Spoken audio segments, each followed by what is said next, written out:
Hallelujah. Dito po sa binasa nating talata na may pamagat na there is God in heaven. Merong Diyos na nasa langit. Kailangan ma-picture natin na ang langit ay hindi lamang ulap. Na ang langit hindi lamang may kulay bughaw. Na merong puti. At merong lumilipad ng mga puting ibon, anumang klaseng ibon. Ang langit, wag lang i-picture natin na may eroplano na lumilipad o merong jet. Wag natin i-picture na ang langit ay meron ng bituin, buwan at merong araw.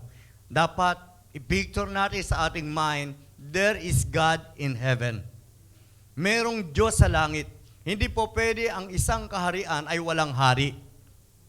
Wala pong kaharian na itinatag na walang hari. Kaya dito po sa binasa nating talata, isang malaking problema. Dito po sa Book of Daniel, kung titingnan natin, babasahin natin, ito po ay very dramatic history ang nangyari dito. Kasi po ang hari ay gusto niya patayin na yung mga tao. Isipin niyo po itong hari na si Nebuchadnezzar, na naginip lang siya at gusto niya na ang kanyang panaginip ay sabihin ng tao, napakahirap po nun. Halimbawa, may nanaginip sa atin dito, tapos kakausapin ako, sasabihin, Bishop, sabihin mo nga kung ano na panaginipan mo. Naku, hindi ko po kaya yon. Ganun po ang gusto ni Haring Nebuchadnezzar. Nang sabi niya sa mga tao doon sa palasyo, papatayin ko kayong lahat pag hindi ninyo nasabi ko ano ang aking napaginipan. At pangalawa pa, ang sabi pa ni Haring Nebuchadnezzar, kailangan ng aking napaginipan ay paliwanag ninyo kung ano ang ibig sabihin. Pag hindi niya yan nagawa, sabi niya, lintik lang ang walang ganti. Sabi niya, pag hindi ninyo yan nagawa, ubos lahat kayo. Kaya po, nung time na yon, si Daniel po ay kinausap niya ang isang tagapamahala na ang pangalan ay si Aryo. At ang sabi niya, ano ba sinasabi ng hari? Halika nga, samahan mo ko para kausapin ko itong hari na to. Bakit niya papatayin ng mga tao? At lumapit po si Daniel. Kaya ito po yung binasa natin sa chapter 2. Dahil, sabi po ng verse 26, si Daniel chapter 2 verse 26, na tinatawag na Belteshazzar, ay tinanong ng hari, masasabi at may papaliwanag mo ba sa akin ang aking panaginip? Ba, yung po ang tanong ng Haring Nebuchadnezzar. Masasabi mo ba at maipapaliwanag ang aking panaginip? Kahit po sino ay wala pong makapagpapaliwanag. At mismo si Daniel ay nagsabi. Sinagot niya ito sa verse 27. Walang makapagpapaliwanag talaga. Ang sabi niya, sumagot si Daniel, ang hiwagang gustong alamin ng hari ay hindi maipapaliwanag ng sino mang matalinong tagapagpayo. Tingnan niyo po, kahit na sino pong matalino na tagapagpayo. At hindi rin maipapaliwanag ng inkantador, ay mga manghula. At hindi rin maipapaliwanag ng mga salamangkero, mga magtatawas. At hindi rin maipapaliwanag ng mga manghuhula, yung may mga bolang kristal pa. Pero ito, ang ganda na sinabi niya sa verse 28, ngunit mayroon pong isang Diyos sa kalangitan na nakakaalam. Mayroong isang Diyos sa kalangitan na naghahayag ng mga bagay na hiwaga at ipinakita niya sa Haring Nebuchadnezzar. Tingnan niyo po, hindi niya sinabi, ako matalino ako. Ang sabi niya, there is God in heaven. Kaya nga po, bakit merong Diyos sa langit? At bakit dapat ilagay sa isip mo na merong Diyos sa langit?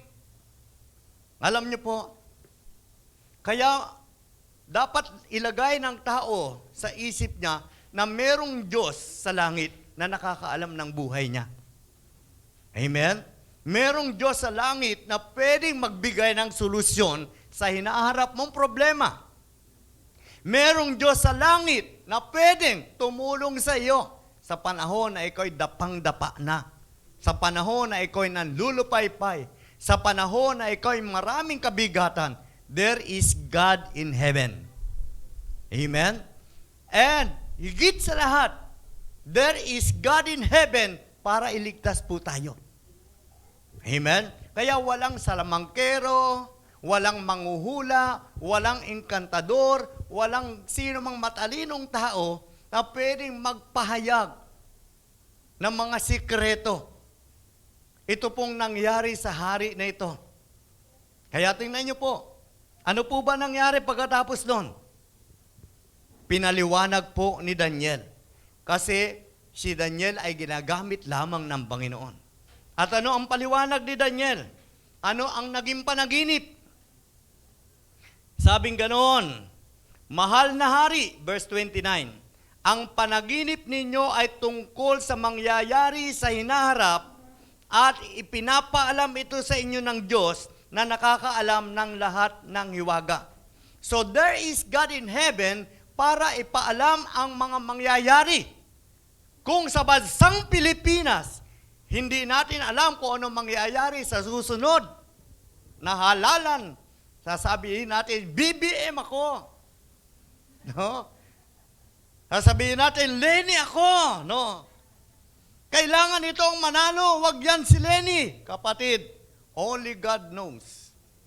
Amen? Ang Diyos na nakakaalam ng buhay natin. Ito po sabi, ang Diyos ang nakakaalam ng lahat ng hiwaga at lahat ng mangyayari. Kung sino man ang mananalo at ating binoboto, wag mong kalimutan, merong Diyos na nakakaalam na higit sa Kanya. Baka gagamitin lang siya ng Diyos. Wag siya ang gawin mong Diyos.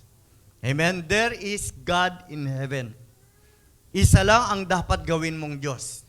There is one God in heaven with 3 persons. Merong Father, Son, and Holy Spirit. Ang Father is sent Jesus Christ. Amen? Merong Diyos na nakakaalam ng mangyayari. Dito sa panahon ng COVID na ito, ng COVID-19 na ito, itong panahon ng pandemic na ito, merong Diyos na nakakaalam ng mangyayari at mga hiwaga. Pwede mangyari ang gusto ng Panginoon, sampalatayanan mo lamang. Only believe. There is God in heaven. Amen? Di naman masama magtiwala sa pinag-aralan mo, karunungan mo, skill mo, kung sino ka, o kaya mga kaibigan mo, o kaya presidente natin, o senador, o mga gobyerno, pero wag mo kalimutan, there is God in heaven. Amen? Na nakakaalam ng mangyayari sa inaharap at lahat ng hiwaga. Kaya kung meron ka lang pagtitiwalaan ngayon, at meron kang iboboto ngayon, manalangin ka. Amen? Huwag mo nang awayin yung asawa mo o kamag-anak mo. Huwag ka na makipag-away sa Facebook kung sino iboboto mo. Huwag ka na rin sumali sa huwag ka na makisawsaw na yung mga gobyerno na yan, magnanakaw yan. Huwag na, tama na. There is God in heaven. Para tayo mga born again naman, ano po? Makita naman ang mga mahal mo sa buhay. Makita naman ang kabarangay mo na hindi nananampalataya na ikaw pala ay merong Diyos. At totoo pala ang Diyos mo na ikinukwento sa Kanya. Huwag na tayo sumali sa bayaran. Amen? Na merong magbibigay ng bayad at sasabihin, ito ang iboto nyo, bigyan nyo yung mga tao. Huwag na tayo sumali. Manalangin na lang tayo. Huwag na nating ilagay yung sarili natin doon sa mga hindi naman makalangit na hangarin. Hindi naman makadiyos na pangarap. Amen? Dapat ang pangarap natin ay makadiyos na pangarap. Para sa ating family, para sa ating community, para sa society. Merong Diyos sa langit na nakakaalam ng hiwaga. Nakakaalam ng mangyayari. Nakakaalam ng buhay mo. At lahat ng mga tao na sumasampalataya, naniniwala sa Panginoon, yung mangyayari sa buhay mo maganda. Amen? Mabuti. mga pagpapala. Wala siyang ilalagay na sakit. Wala siyang ilalagay na virus sa katawan mo. Wala siyang ilalagay na cancer. Alam ng Diyos ang mangyayari sa inaharap. Yung ating future, ipagkatiwala natin sa Panginoon. Amen? With my life in your hands, sabihin mo sa Panginoon, ang buhay ko'y para inilalagay ko sa iyong kamay. Tingnan mo, sabi ni Jesus, no one can snatch them out of my hand. John 10 verse 28. Kapag tayo nasa kamay ng Panginoon, God knows our future. He reveals our future. Amen? And I give them eternal life. And they shall never perish. Tingnan niyo po, yan po yung sinasabi ng salita ng Diyos. And they shall never perish. Neither shall anyone snatch them out of my hand. Walang makakakuha sa mga taong ang mga tao ay nasa kamay ng Diyos. Walang pwedeng umagaw, hindi ka pwedeng agawin ni Satanas. At sasabihin ni Satanas, akin yan, hindi tayo ibibigay ng Diyos sa impyerno. Hindi tayo ibibigay ng Diyos sa demonyo. Hindi tayo ibibigay ng Diyos sa paghihirap at pagdurusa. Pero bibigay tayo ng Diyos na dumaan sa mga pagsubok at para dalisayin ang ating pananampalataya. There is God in heaven.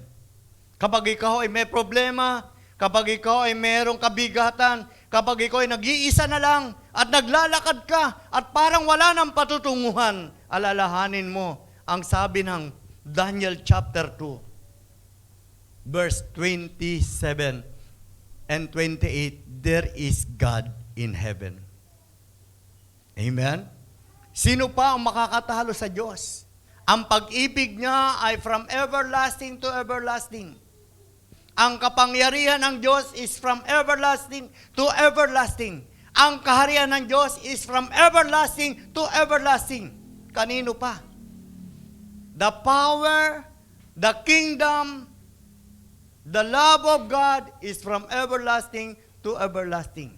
Ang pagmamahal ng Diyos hindi nagbabago sa iyo. Amen? Mahal na mahal ka ng Diyos. Kahit ilang beses ka nang uma-absent sa church, God still love you more. Amen? Hindi siya nagbabago. At inihintay ka lang ng Diyos. Hindi kagaya kasi ng tao ang Diyos. The God in heaven is not like a man na pwedeng magsinungaling. Amen? Na pwedeng magbago. He is the same yesterday, today, and forever. Hindi yung pagbagong upo lang ang bait. Baga ilang taon na nakalipas, iba na ugali. Pero ang Diyos, nung umupo siya sa trono, mula noon hanggang ngayon, the same God. Today and forever. Ganun pa rin siya. There is God in heaven na nakakaalam. Ano po ba ang naging panaginip? Ribulto. Na ang ribulto ay merong ulo na ginto, na ang ribulto ay merong dibdib at kamay, na ito ay pilak. Sabi po ng verse 31, ang ribulto, ginto ang ulo, ang ribulto, ang dibdib ay pilak, at ang kamay ay pilak, ang tiyan ay tanso, pati ang hita, tanso. Pero ang kanyang legs, ito po ay bakal. Pero ang paa ng ribulto, pinaghalong bakal at putik. Yung po ang sabing ganon ni Daniel. Hindi po kumibo ang hari at tamang-tama. Dahil kay Daniel ang sabi niya, there is God in heaven. At itong sinasabi ng Diyos na nasa langit, meron kang napaginipan na ribulto. Hindi nagsalita ang hari. Sabi, teka muna. Hindi siya makakibo. Totoong totoo. Dahil ang sabi niya, there is God in heaven na nakakaalam ng mga mangyayari at nakakaalam ng hiwaga at ito po ang inyong panaginip. Sabi niya, meron sa harapan nyo na ribulto na ang ulo ay ginto, ang dibdib ay pilak, silver. Ang kamay ay silver, ang tiyan ay tanso, at ang hita ay tanso, ang kanyang paa, sabing ganon, ang kanyang legs, binti, ay bakal. Ngunit ang paa ay pinaghalong putik at bakal. So mahina ang tayo. May halo, hindi puro. At si Daniel ay nagpatuloy. Ito sinabi niya. Pagkatapos, sabi po, ng verse 34, habang pinagmamasdan ninyo ito, may batong natipak sa bundok na bumagsak sa mga paa ng rebulto at nadurog ang mga paa. Imagine natin ang isang napakalaki rebulto na merong ginto, pilak, bakal, at putik ang paa. Biglang galing daw po sa bundok ang natipak na bato. At ang bato na natipak, tumama sa paa ng rebulto. Tama na naman po. Ang panaginip ni Hari Nebuchadnezzar. Hindi po kumibo at pinaliwanag. Ano naman ang ibig sabihin? Nagpaliwanag po si Daniel. Sabi yung bato na natipak na tumama sa paa ng rebulto. Nadurog po ang paa ng rebulto. Ito po sabi. Samantalang, sabi ng verse 35, ang tipak ng batong bumagsak dito ay naging isang napakalaking bundok na pumuno sa buong daigdig. So nangyari po, nung madurog po, yung bakal, putik, tanso, sa paa lang tumama, pero nadurog lahat mula po sa ulo. Yung ginto nadurog, ang sabi dito. Habang pinagmamasdan ninyo ang batong natipak sa bundok na nabagsak sa mga paa ng rebulto, nadurog ang mga paa. Sa verse 34 yon. Verse 35, pagkatapos nadurog ding lahat ang bakal, putik, tanso, pilak at ginto. Lahat nadurog. Naging ipa, parang ipa, at tinangay ng hangin, at parang walang naiwan kahit bakas. At sabing ganon, yung bato, ito po maganda dyan. Sa paliwanag ng Diyos, sa buhay ni Daniel, through Daniel, yung pong lahat ng rebulto na yun nadurog na parang ipa. At yung bato, napakaganda. And the stone that struck the image became a great mountain and filled the whole earth. Tingnan niyo po. Yung image, nadudurog. Pag hindi tunay na Diyos, kahit makapangyarihan, kahit nakakaakit, nadudurog. At sino po yung bato?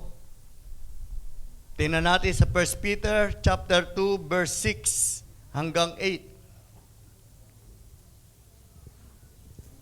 Therefore, it is also contained in the scripture, nasusulat, behold, I lay Zion a chief cornerstone. Sino po ang chief cornerstone? Siya daw ay elect. Siya daw ay precious. Mahalaga siya, precious siya. Siya ay elect, siya ay pinili. And he who believes on him will by no means be put to shame. Hindi ka mapapahamak kapag naniwala ka sa cornerstone. The cornerstone which is elect, the cornerstone which is precious. He is precious. At sabi po ng verse 7, therefore to you who believe, he is precious. But to those who are disobedient, the stone which the builders rejected has become the chief cornerstone. Magiging katitisuran. Pero pag ikaw ay naniwala din, magiging precious ka rin. At sabi nga doon ng verse 8, and a stone of stumbling and a rock of offense, they stumble, being disobedient to the word to which they also were appointed. Kaya pala, yung cornerstone, yung stone na yon ay si Jesus Christ. Siya po yun. Kapag daw hindi ka naniwala, kaya ka pala natitisod, Kasi hindi mo sinusunod ang salita ng Diyos. Kaya yung mga Christian, pastors, leaders, minsan unbelievers, sila yung mga tisod. Ano po ibig sabihin ng natitisod? Halimbawa, may narinig ka. Tapos hindi mo nagustuhan yung narinig mo. Parang ang ginagawa mo ngayon, yung pananampalataya mo, hindi siya alive. Lulugo-lugo. O plain lang siya. Hindi talaga siya nag-aapoy. Hindi talaga buhay yung pananampalataya mo. Kasi tisod ka. At parang gusto mo maglingkod na ayaw mo. Parang gusto mo ibigay ang buhay mo na parang ayaw mo. Lagi kang 50-50. So mga Kristiyanong 50-50 dahil hindi mo sinusunod ang salita ng Diyos, kaya ka natitisod. Ano kung may nakita ka dyan na pangit? Ano kung ginawang ka ng pangit? Gagawan mo ba ng masama din ang ginawa sa iyo masama? Tingnan niyo po, yung pong bumagsak na tipak ng bato, napuno niya ang buong mundo. Amen? Si Jesus Christ, buong mundo. Siya'y bumaba, sabing ganon, for God sent His Son into this world. Sa buong mundo. He gave His only begotten Son. Binigay niya sa buong mundo para maligtas ang tao. Tingnan mo yung mga kingdom na yan. At saka yung pong nangyari doon, nasabi yung ginto na ulo, yung dibdib na yon, na pilak, at yung tanso na tiyan, at saka hita, at saka bakal, apat na kaharian. Apat na kaharian na tinalo ng isang stone, which is Jesus Christ. Yung po ang tawag doon ay mga empire. Pag tinagalog mo, imperyo. Parang impyerno. Empire. Sabihin natin, empire. Kaya dapat on fire ka kay Lord. Amen? Kasi pag hindi ka on fire kay Lord, baka magaya ka dito sa apat na empire. Pag sinabi kasing empire, ito ay group of countries na meron silang single supreme authority.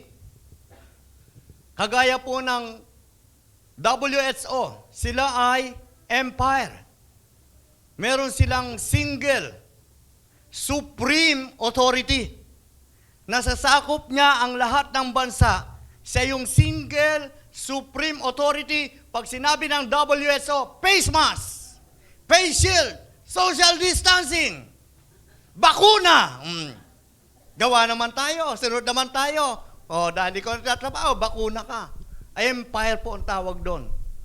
Single supreme authority. At yung pong gold na yon, yung po yung empire ng Babylon. The gold was Babylon, and silver was the Medes and Persians empire. At yung pong bronze, ito po ay Greek empire. Ito naman pong iron and clay, ito po yung Roman Empire. Lahat ng mga empire na yan, natalo siya nung cornerstone. Yung stone which is Jesus Christ. Kahit po lahat ng empire dito, pag ikaw nasa kingdom of God, which is Jesus Christ, hindi sila pwedeng manalo sa iyo. Kaya silang basagin, pabagsakin ang lahat ng kaharian. Sapagkat ang kaharian ng Diyos ay magpakailan-kailanman. Tayo ay nasa kaharian ng Diyos. Ikaw ay nasa kaharian ng Diyos. We are in the kingdom of God, and the kingdom of God is from everlasting to everlasting. The kingdom of God is forevermore. Amen? Kaya tingnan niyo po, nung maipaliwanag ito, ano po nangyari? Si Nebuchadnezzar ay nagpuri. There is God in heaven to worship. Na hindi lang siya nag-reveal ng ating future, ng secret. Pero there is God to be worshipped. Nasambahin mo. Ito po ang sabi ng chapter 2, verse 22, naghahayag ng mga lihim at kahiwagaan, nakakataro sa mga nasa kadiliman, sapagat ang kaliwanagan ay nasa Kanya. Sabi ng verse 23, pinupuri ko kayo at pinasasalamatan, O Diyos, ng aking magulang, dahil sa kaloob ninyo sa aking lakas at karunungan. Ngayon ibinigay ninyo sa akin ang aking kahilingan, panaginip ng hari sa aming pinaalam. Tingnan niyo po si Daniel, ay nagpuri sa Panginoon, pati si Nebuchadnezzar, in-evangelize niya ang mga tao at sinabi niya sa palasyo, sambahin ninyo ang Diyos ni Daniel. Amen? At si Daniel, kahit ikinulong na siya sa kulungan ng mga leon, buhay pa rin. Amen? Dahil kay Daniel, nang kausapin siya ng hari, O Daniel, kumusta ka dyan? Sabi din ni Daniel, there is God in heaven na nagpadala ng anghel para hawakan ang mga bibig ng leon para hindi ako sakmalin. Kaya buhay na buhay si Daniel. There is God in heaven to be worshipped. Lahat dapat ng pamilya sasamba sa Panginoon. Amen? Yung mga empire na yan, anumang kaharian ng mga umiiral ngayon. No po? Babylon, Medes, Persian, tuman ay Greeks, tuman ay Romans, doon po sa natipak na bato, nabasag silang lahat. Lahat po ng mga empire, mas makapangyarihan pa rin ang Diyos sa kanila. Ang kaharian ng Panginoon. There is God to be worshipped. Amen? Tingnan niyo po, yung 1 Peter 2, verse 8 and 9. Si Jesus po, ang kingdom. Amen? Ang isang empire that will conquer all kingdoms and rule. Amen? Kahit po sa millennial kingdom. Meron po tinatawag na millennial kingdom. O kaya millennial reign. Pag sinabing millennial, came from the word thousands. Amen? Millennium means thousand. So 1,000 years, ano po mangyayari? Sa pagdating po, tingnan natin ang Revelation chapter 11 verse 15. Sa Revelation chapter 11 verse 15. Then the seven angels sounded, and there were loud voices in heaven saying, the kingdoms of this world have become the kingdoms of our Lord and of His Christ, and He shall reign forever and ever. So yung pong kaharian, the kingdom of this world have become the kingdoms of our Lord. Mapapalitan ng kaharian ng Diyos. Kaya ang tawag dyan, millennial kingdom. Lahat ng mga empire, lahat ng mga kaharian, mapapalitan ng kaharian ng Panginoon. Walang matitirang kaharian dito sa lupa.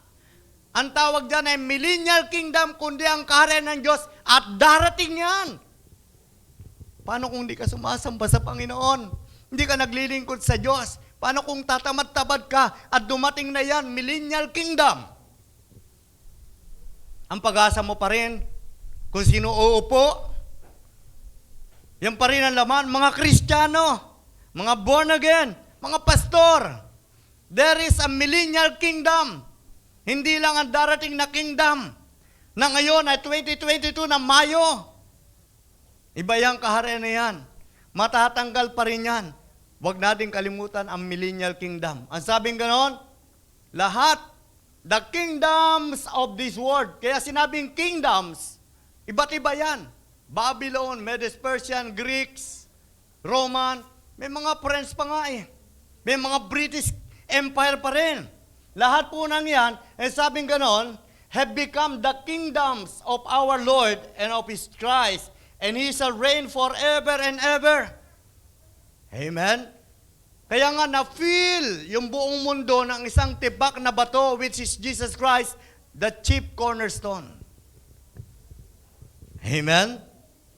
Yung pong sabi ng Revelation 11:15, kasama ka ba doon sa paghahari? Amen? Sa pagbabalik ng Panginoon, kasama ka ba sa maghahari? Sipin mo, babawi ka. Amen? Makakabawi ka. Kung ikaw man ay tatad ang pagsubok, makakabawi ka 1,000 taon, kasama ka sa paghahari. Eh ngayon, kung sino na upo, di ka naman kasama sa paghahari ah. Pero pag si Jesus Christ dumating na, ang millennial kingdom, kasama ka sa paghahari. Dahil born again ka. Kung hindi ka born again, kung 50% ka lang born again, eh magbago ka na ngayon.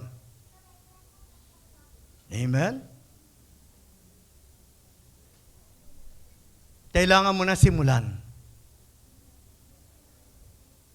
Kailangan mo na i-desire. Kailangan mo na mag-isip na ang ginagawa mong pag-upo ay kulang pa, dagdagan mo pa. Ang ginagawa mong pagdalo ay kulang pa, dagdagan mo pa. Sa mangyayari na gagawin ng God in heaven, there is God in heaven na isasama tayo sa kanyang paghahari. Amen? Yung mga umuupo, hindi ka na makasama. Ni ayuda nga, sabi, ibigay 4,000. Yung natanggap mo, 4,000. Hindi ka nakasama. Samantalang sila. Sabi nga ng iba, dapat bawasan ang sweldo ng mga umuupo sa gobyerno. Bawasan ang sweldo, baka mataas, masyado. Kung sino man ang uupo. Amen? Okay, ulitin po natin. Revelation 11 verse 15.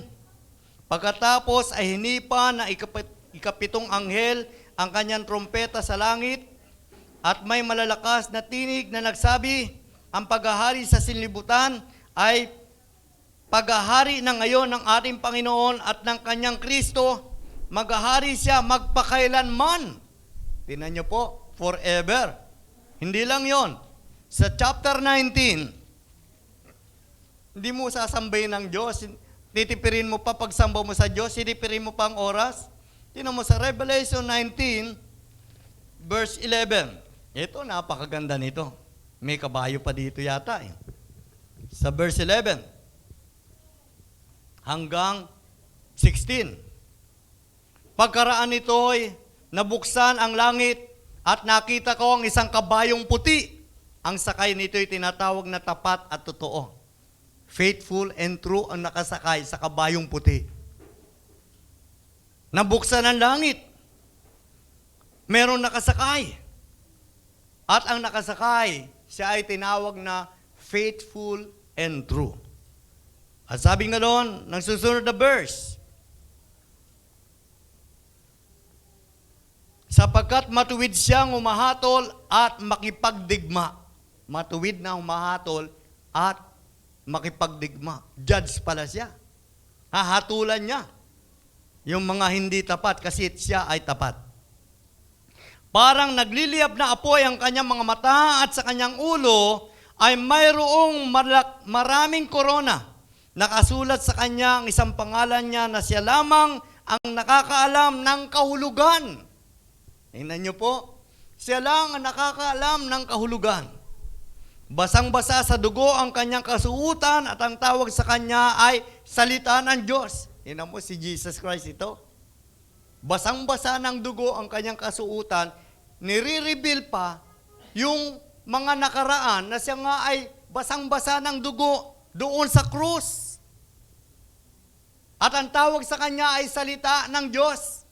Ito po'y sinabi rin ng John 1:1, in the beginning was the Word, and the Word was with God, and the Word was God. Salita ng Diyos ng pasimula ay nariyan. At ang salita ng Diyos ay sumasa Diyos, at ang salita ng Diyos ay Diyos. So yung pinapangaral dito, Diyos. Yung salita dito, sumasa Diyos. Kaya kung mayroon mang mga ngaral, ipangaral ang salita ng Diyos. Huwag yung pang sariling kapakanan ang iniisip sa pangangaral. Kailangan mangaral ako para mabuhay ako. Kapatid, hindi ganyan ang mga mangangaral.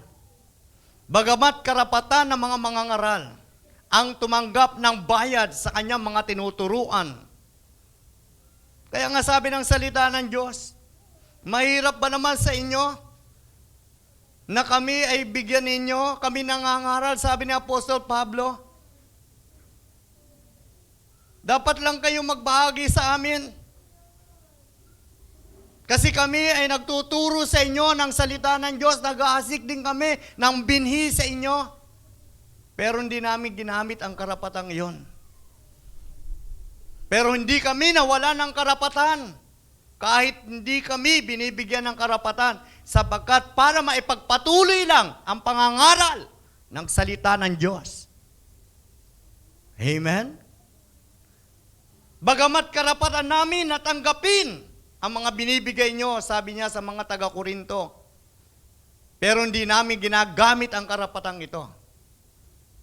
Amen? Parang pastor, magkano lang ba yung nakita mong diyang bless the man? Praise the Lord. At least yung karapatan na mangaral ng salita ng Diyos hindi nawawala. Yung iba nga, di ba, pag nagpatrabaho kayo sa bahay nyo, sasabihin mo, magkano ang sweldo mo paggawa ng bubong namin? Kukontratahin ka, 100,000, 50,000. Bibayaran mo, di ba, karpentero mo? O ba't yung likod ng Diyos?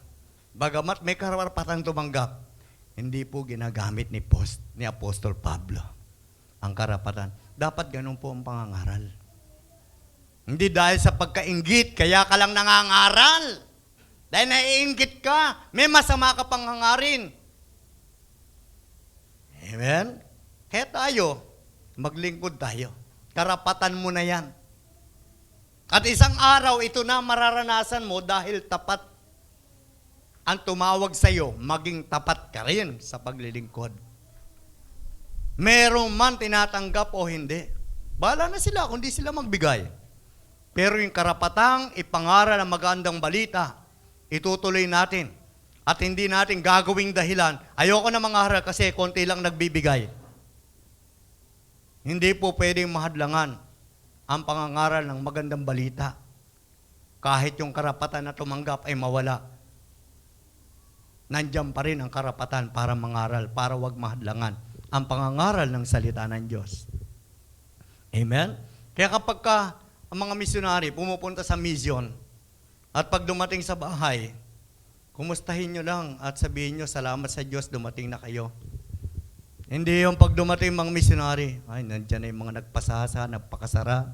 Hindi po ganun ang ginagawa sa misyon. Hindi po yung totoong mga misyonary. Yung mga naglalakbay lang at namamasyal. Amen? At kung nagawa mo man yan, huwag mo yan pagmayabang dahil mayroon Diyos na nagpalakas sa iyo para magawa mo rin yung pagmimisyon. Hindi mo rin pwede ipagmalaki.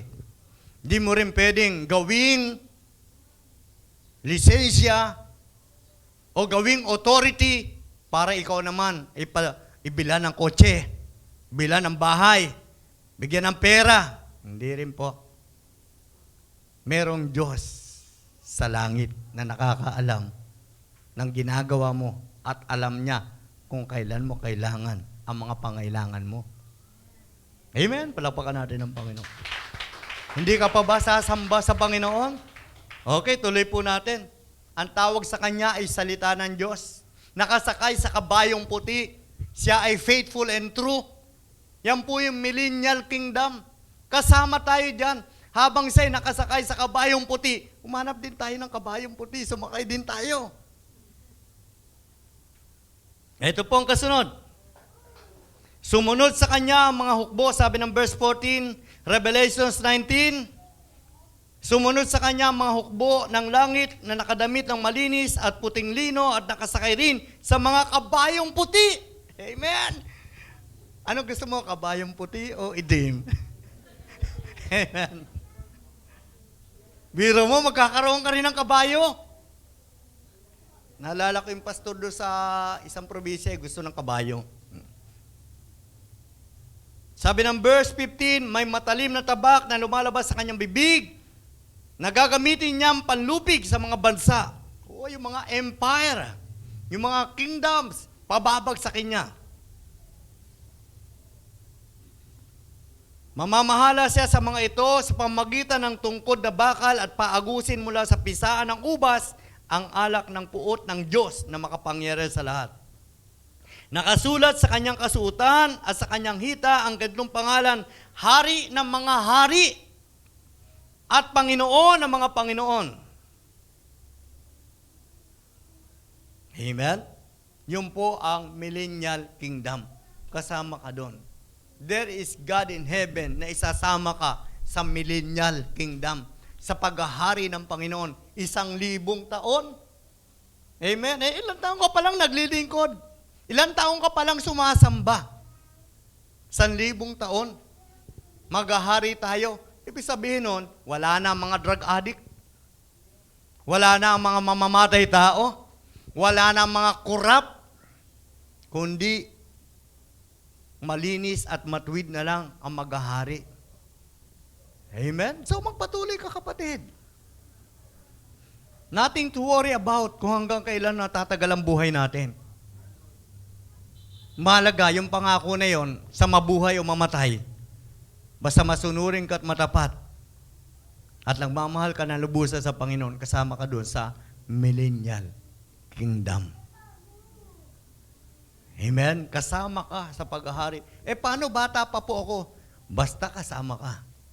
Dahil ikaw ay matapat at matuwid. Dahil ikaw, malinis ang puso mo, sumuporta ka sa gawain ng Panginoon, na kahit wala ka na ibibigay ng pera, pero meron ka na ibibigay ng panalangin. Sipin niyo po, ikaw na sumusuporta sa Jomsi Church, kahit wala kang pera, pwede ka sumuporta. Hindi may mga pera lang. Kung may pera ka naman, suporta mo na rin. At dahil ikaw ay nagpe-pray, ikaw ay prayerful sa Jomsi Church, at kailangan mo ng pera, bibigyan ka ng Diyos ng pera para sumuporta ka pa rin. Pero kinakailangan yung faithful and true. Tapat tayo at totoo. Amen? May malinis na puso. Di ba may kanta? Malinis na puso ang alay ko sa'yo. Amen? There is God in heaven. Alam, makapangyarihan niya, makapangyarihan siya, alam niya. Maganda ang mangyayari sa buhay natin. Alam niya yon. Ikaw hindi mo nga alam eh. Di ba? Nagsisimba ka lang. Pero hindi mo alam ang mangyayari. Pero nire-reveal ngayon ng Diyos sa iyo na maganda ang mangyayari sa ginagawa mong paglilingkod sa Diyos. Pinapahayag ito sa iyo ng Panginoon at paniwalaan mo itong millennial kingdom. Tingnan pa natin sa verse 6 ng chapter 20, Revelation. Sabi dito ng verse 6, pinagpala at ibinukod para sa Diyos ang nakasama sa unang pagkabuhay ng mga patay. Walang kapangyarihan sa kanila ang pangalawang kamatayan. Sa halip, sila'y magiging mga pari ng Diyos at ni Kristo at maghahari sila kasama niya sa loob ng 1,000 taon. Amen? Kasama tayo na maghahari. So, tingnan mo ang Diyos, napakabuti. Doon lang sa panaginip na yon ng Haring Nebuchadnezzar ay pinapahiwatig na. Pinapaalam niya doon pa lang na tayo ay may blessing. Hindi yung kala mo, matid ka sa church, umupo ka, nakinig ka, pag-uwi mo parang wala lang. Kapatid, blessing yan. Yung ikaw ay makadalo sa church, blessing yan. Sapagkat ito po ang best place. Sa presensya ng Panginoon, tayo ay ligtas sa COVID-19. Kahit walang face mask, ligtas ka sa presensya ng Panginoon. Amen? Kahit walang face shield, kahit walang bakuna, ligtas ka sa presensya ng Panginoon. Tingnan mo lang, hindi natin sinisiraan sila. Pero wag din nilang siraan tayo. Amen? Bagamat tayo, nandirito sa lupa, may batas, sundin natin ang batas. Pero wag mong iaalis, there is God in heaven. Wag mong kakalimutan, there is God in heaven. Amen? Believe that there is God in heaven na magbibigay ng protection sa atin. Ano pangako niya? Protection. Sa Book of Psalms, may protection na ginagawa ang Panginoon. Hindi tayo sasaktan ng buwan. Tingnan niyo po. Ni ang araw. Hindi tayo sasaktan ng araw. Psalms 100. Tingnan muna natin dito sa 100.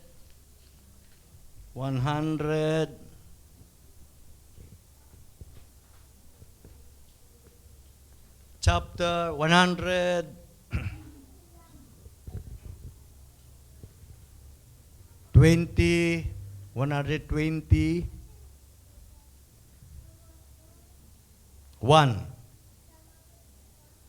Tingnan niyo po. There is God in heaven na dapat paniwalaan, nag-reveal ng buhay natin, ng mangyayari sa buhay natin. There is God in heaven to worship. And third, there is God in heaven that protect us. Ito po, Psalms 121. Doon sa mga burol, ako'y napatingin. Pag sinabing burol, mga maliliit na bundok. Doon sa mga burol, ako'y napatingin sa sasaklolo sa akin, saan manggagaling. Yan yung protection, saan manggagaling. Protection from COVID, saan manggagaling. Protection from poverty, saan manggagaling. Protection para umunlad ang bansa, saan manggagaling. Amen? Saan? Sabi ng verse 2, ang hangad kong tulong kay Yahweh magmumula. Kanino magmumula? Kay Yahweh, sa Diyos. Dapat sumamba ka, maglingkod ka sa Panginoon. Pero mo yung pangako, maghahari ka pa, 1,000 taon, walang demonyo. Hindi mo na kailangan patayin pa mga drug addict, mawawala ng kusa. Hindi mo kailangan ipapatay pa ang 14 million na mga drug addict. Mawawala na sila. 1,000 years. Merong protection. Ito sabi, ang hangad kong tulong kay Yahweh magmumula, sabi ng verse 2, sa Diyos na lumikha ng langit at ng lupa. Sa Diyos na lumikha ng langit at lupa, doon manggagaling ang tulong natin. Alam nga naman si David lang. Ang tulungan ng Diyos, wala na si David. Ikaw ay narito. Wala na si Haring David. Ikaw ay narito. Ikaw yung sinasabi ng Panginoon na sa Kanya manggagaling ang tulong para sa iyo. Lahat tayo nangangailangan ng tulong ngayon. Kailangan itaas ang dangal ng bansa, kailangan baguhin kung sino ang dapat. Upo. Pero kapatid, merong Diyos na pwedeng tumulong na wag mong kalimutan. There is God in heaven. Amen? Hindi po pwedeng walang Diyos sa langit. Kariyan ng Diyos yan, nandiyan siya. At wag puro kingdom of God ang iyong i-priority. I-priority mo rin ang king doon sa kingdom. At hindi lamang visitation ng hari o ng Holy Spirit o ng kapangyarihan ng Diyos. Dapat sa buhay natin, hindi lang tayo binibisita ng Diyos, kundi dapat tayo ay merong habitation of God. Sa atin mananahan ng Diyos. Dapat ang salita ng Diyos na nananalaytay sa katawan natin. Hindi lang yung dugo. Nasa katawan din natin ang salita ng Diyos. Laging yan ang ginagawa natin. So doon po nanggagaling. Sa may gawa o may likha ng langit at lupa. Bago po tayo magpatuloy, may isang engineer na pastor na sumulat ng aklat ng Devil's Door na walang iba si John Bevere. If you are familiar to the author, ni-research niya yung travel ng ilaw o ng liwanag. Nagta-travel ang ilaw sa buwan, segundo lang. 1.3 seconds. Nandun na ilaw. So ang sasakyan, paano naman mag-travel? So ang buwan, na research niya, ang layo mula dito sa lupa ng buwan, 239,000 miles. Ganong kalayo ang buwan. At kung ikaw ay sasakay ng modern airplane papuntang buwan, it takes 20 days. So, kulang-kulang, 1 buwan. Na-research niya yun. At ni-research din niya, pag ikaw naman magta-travel mula sa lupa, papunta sa araw, sun, it takes 21 years. Modern airplane ang sasakyan mo. 21 years. So kung 40 ka ngayon, kung gusto mo pumunta sa araw, senior ka na doon. Mingi ka na ng doon, discount. Babalik ka pa. Babalik ka pa, hindi.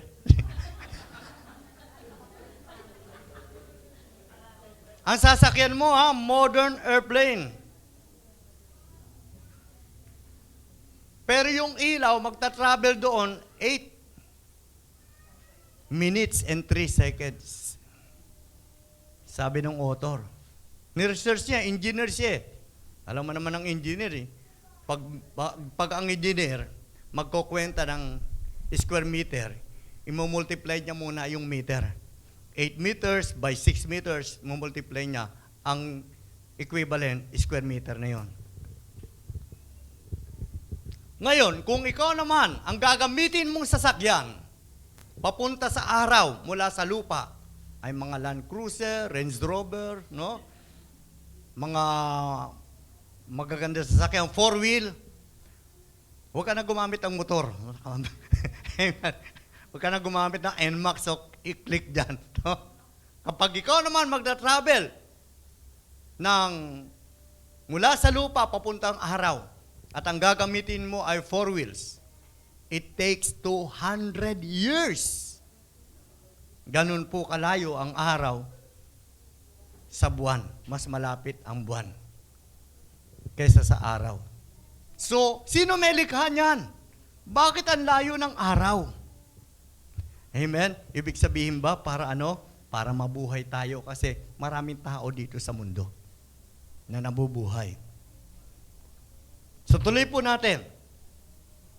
There is God in heaven that will protect us all. There is God in heaven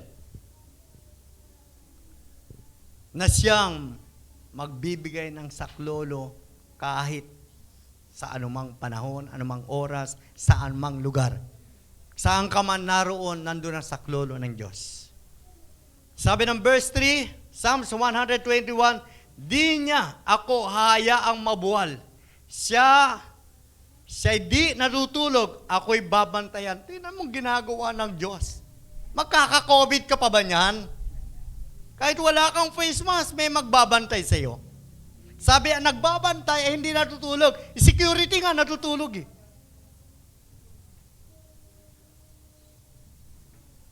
Pero ang Diyos hindi natutulog. Sabi, ang nagbabantay ay hindi natutulog. Sabi ng verse 3.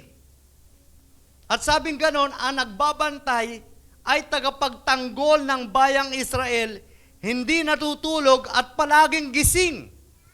Ibig sabihin, hindi tayo nawawala sa paningin ng Diyos. Amen. Yang katabi mo, sabihin mo, hindi ka nawawala sa paningin ng Diyos. Kailanman hindi tayo ini-snub ng Diyos. Amen. Hallelujah. There is God in heaven that is no respecter of person. And if God in heaven is with us, who can be against us? Amen. If God in heaven is with us, if God in heaven we worship, kung sinasamba natin siya, who can be against us? Hindi ka pababayaan ng Panginoon. Hindi ka pababayaan ng Diyos na may sakit, pagagalingin ka. Hindi ka pababayaan ng Diyos malungkot, pasasayain ka. Kahit wala ka pang boyfriend at asawa. Hindi ka pababayaan ng Diyos na magkulang. Susupply ng Diyos, ipoprovide ang pangangailangan mo. Amen. There is God in heaven. At sabi pa ng verse 5, si Yahweh ang ating tagapag-ingat, laging nasa piling upang magsanggalang. Di ka maaano sa init ng araw, kung gabi di ka sasaktan ng buwan. Si Yahweh ang siyang sa iyo'y mag-iingat, sa mga panganib, ika'y liligtas. Amen. Ililigtas sa mga panganib. Ano mapanganib ngayon, di ba? Kaya tayo face mask. Kaya pag may dumating sa atin na tao na hindi na nagaling sa ibang lugar, kahit sa mga checkpoint, bawal pumasok pag walang antigen. Check muna, saan kayo pupunta? May antigen ba kayo? May swab test kayo?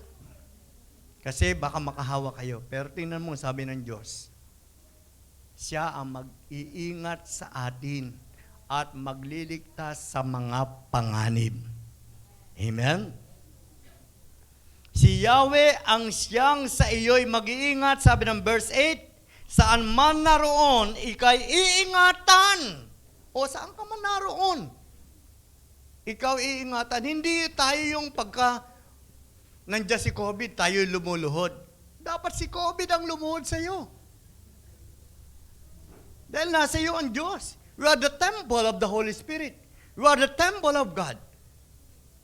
Nasa atin ang Diyos. Kapag nakikita ka ng demonyo, tumatakbo demonyo. Dahil nasa iyo ang Diyos. Pero kapag hindi nagahari ang Diyos sa iyo, hindi matatakot ang demonyo. Amen? Yung mga may sakit, dahil born again ka, umasa ka, nagagaling ka. Amen?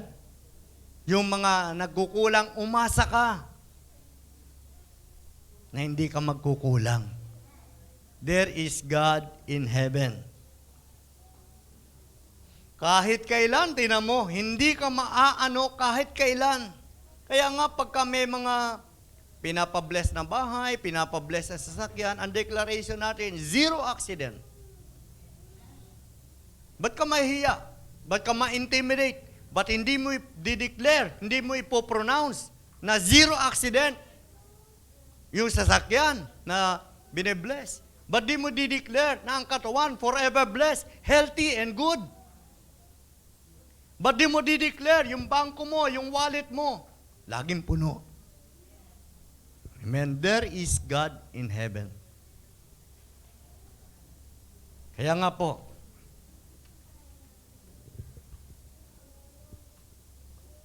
dito po sa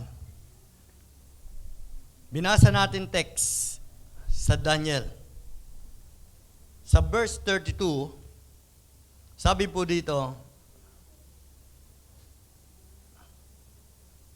verse 32, this image head was of fine gold, silver, and bronze.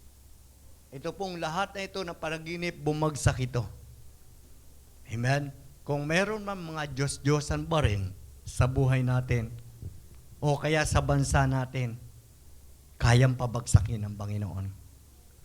Sa isang tipak, the cornerstone, which is Jesus Christ, na naghahari sa atin. Kaya, itong si Nebuchadnezzar, sinabihan ito at pinayuhan ni Daniel. Dahil na naginip na naman ng isang puno. At ang payo ni Daniel sa kanya ay iwasan niya na ang pagiging malupit sa kanyang mga tauhan. Amen? Dito po sa Daniel chapter 4.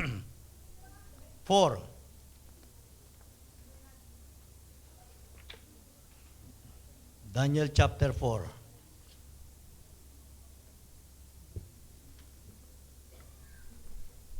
Sa verse 19, si Daniel na tinatawag na Belteshazzar ay nabahala at hindi agad nakapagsalita. Sinabi sa kanya ng hari, Belteshazzar, huwag kang mabahala kung anuman ang kahulugan ng aking panaginip. Kasi naginip na naman ng hari. Kasi po yung panaginip ng hari, hindi na naman maipaliwanag ng mga taga-Babylonia, ng mga empire. Hindi na naman maipaliwanag ng mga supreme authority. Sabi ng verse 18, ito ang panaginip ko, Belteshazzar, ipaliwanag mo ito sa akin. Ito hindi na ipaliwanag ng mga tagapayo ng Babylonia. Ngunit naniniwala akong kayang-kaya mo sapagkat sumasa iyo ang Espiritu ng banal na Diyos. Parang sinasabi ulit ni Nebuchadnezzar, there is God in heaven in your life. Kaya tingnan mo, nakikita ito ng mga tao. At sinabi ni Daniel, mahal na hari, yung panaginip mo, nawa sa kaaway mo mangyari. Kasi may mga kaaway yung hari. Ano ba panaginip? Ito ang sabi ng verse 20. Ang lumaking punong kahoy na nakita ninyo sa panaginip tumaas hanggang langit ay kitang-kita ng buong daigdig. Biro mo, buong daigdig na naginip siya ng isang puno na lumaki hanggang langit, buong daigdig na recognize. May makapal na dahon at maraming bunga makakain ng lahat na sinisilungan ng mga hayop at pinamumugaran ng mga ibon. At kayo po ang lumakas at lumaking puno na aabot sa langit na nasasakop ay hanggang sa magkabilang panig ng daigdig. O ito na yung kung merong World Health Organization, hindi siya po pwede sa kaharian ng Diyos. Kilala natin sa buong mundo. No? Ewan ko yung iba, lagi sigurong nag-aantay ng balita sa WHO. Sabi pa ng verse 23, ang bantay na inyong nakita isang anghel mula sa langit. Sinabi niyang ibubuwal ang punong kahoy at sisirain, ngunit iiwan ang tuod nito at lalagyan ng tanikalang bakal at tanso. Sinabi pa niyang ito'y pababayaang mabasa ng hamog at makakasama siya ng mga hayop sa parang at paparusahan sa loob ng 7 taon. Nagkaroon na po. There is God in heaven na inire-reveal yung ating future. Pwedeng ang ating future ay magiging masama at kahit ito yung magiging masama, merong pahayag ang salita ng Diyos na hindi pwedeng mangyari. Paalala na hindi na dapat umabot. Kaya sabi ni Daniel, sa inyong mga kaaway nawa mangyari. So 7 taon, magiging tuod yung puno. May ugat pa rin. Pero, pinaliwanag ni Daniel na huwag mangyari sa inyo kung kayo ay magiging mabuti at magiging mabait. Tingnan niyo po. Ito ang payo sa kanya. Ito po ang kahulugan, mahal na hari. Yun ang hatol sa inyo ng kataas-taasang Diyos. Humahatol din ang Diyos. Itataboy kayo sa parang at doon kayo maninirahan kasama ng mga hayop, kakain kayo ng damo tulad ng baka. Ang kakainin ni Haring Nebuchadnezzar ay damo kagaya ng baka. Sa loob ng 7 taon, haparusahan hanggang sa kilalanin ninyong ang kaharian ng tao ay nasa ilalim ng kapangyarihan ng kataas-taasang Diyos at maibibigay niya ang kaharian ito sa sinumang kanyang naisin. Tingnan niyo po yung kaharian ng tao, no? Nasa ilalim ito ng kapangyarihan ng Diyos. Hindi masama kung sino iboboto mo. Hindi masama ang gobyerno suportahan mo. Pero dapat mo malaman, nasa ilalim siya ng kapangyarihan pa rin ng Diyos. Kilalang kilala sa buong daigdig si Nebuchadnezzar. Pero merong paalala sa kanya. Kaya sabi niya sa verse 27, Daniel chapter 4, kaya mahal na hari, dinggin po ninyo itong ipapayo ko. Tigilan na ninyo ang inyong kasamaan at magpakabuti na kayo.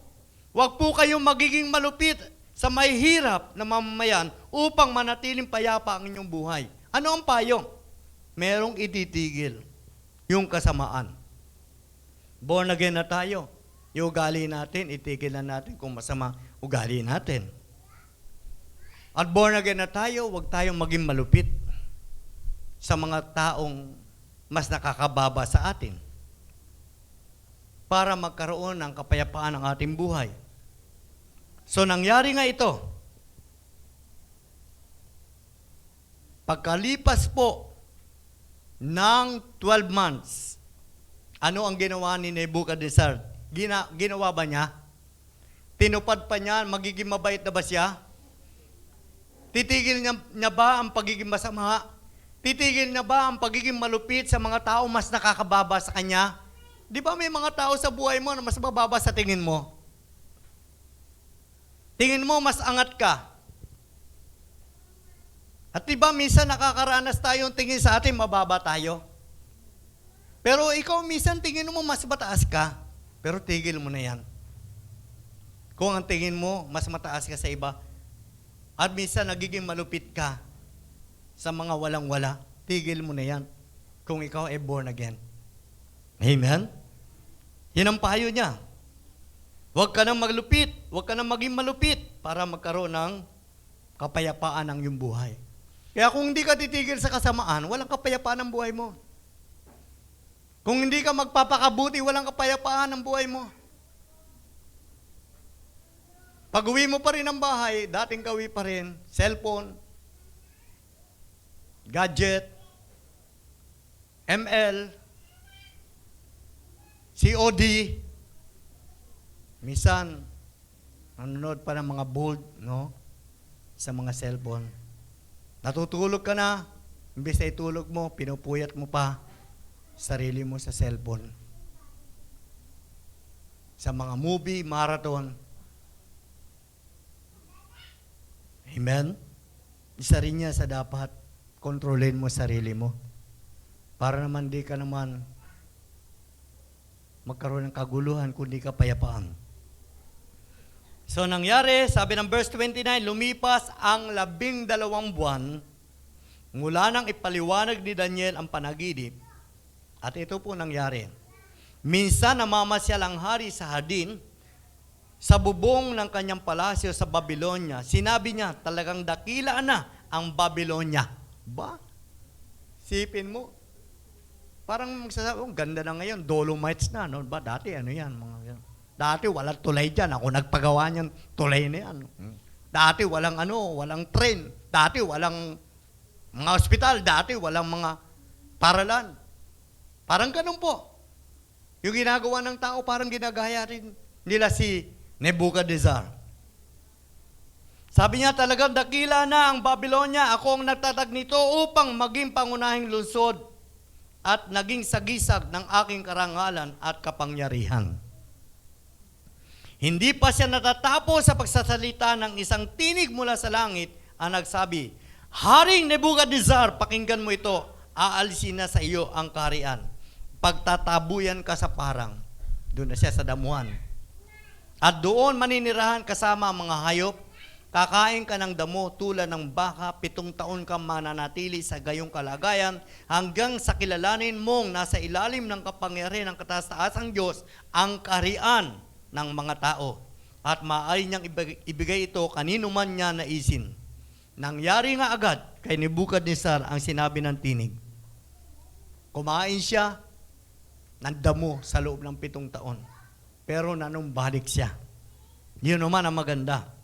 Sabi ng verse 36, nang manauli na ang aking pag-iisip, nanumbalik din ang aking karangalan at kapangyarihan. Muli kong tinanggap ang aking mga tagapayo at mga tagapamahala at ako'y naging higit na dakila at makapangyarihan kaysa dati. Kaya akong si Nebuchadnezzar ay nagpupuri ngayon at nagpapasalamat sa hari ng kalangitan sapagkat lahat ng gawa at tuntunin niya ay matuwid at makatarungan. Ibinabagsak niya ang mga palalo. Tinan mo, isang masamang hari, nagbalik loob sa Panginoon. Hindi pa naman tayo hari. Wala pa naman tayong mga katungkulan sa gobyerno.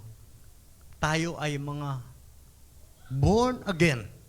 O kaya mga leader tayo. Kung meron man tayong mga ugali na dapat isuko sa Panginoon. Sa tagal-tagal mo nang naging born again, isuko mo na ngayon. Amen. Mabuti pa rin ang Diyos. Tingnan mo, kahit ang dami na nating mga mistakes na ginagawa, pero niintay pa rin tayo ng Panginoon manumbalik sa Kanya. Amen? Magkakaroon ng kapayapaan ang buhay natin. Huwag na tayo maging masama, huwag na tayo maging malupit, itigil na natin ang paggawa ng masama. There is God in heaven na nagbibigay sa atin ng kapayapaan. Nagbibigay ng suporta, ng protection. Sambahin natin siya at paglingkuran ng tama. Tumayo po tayo.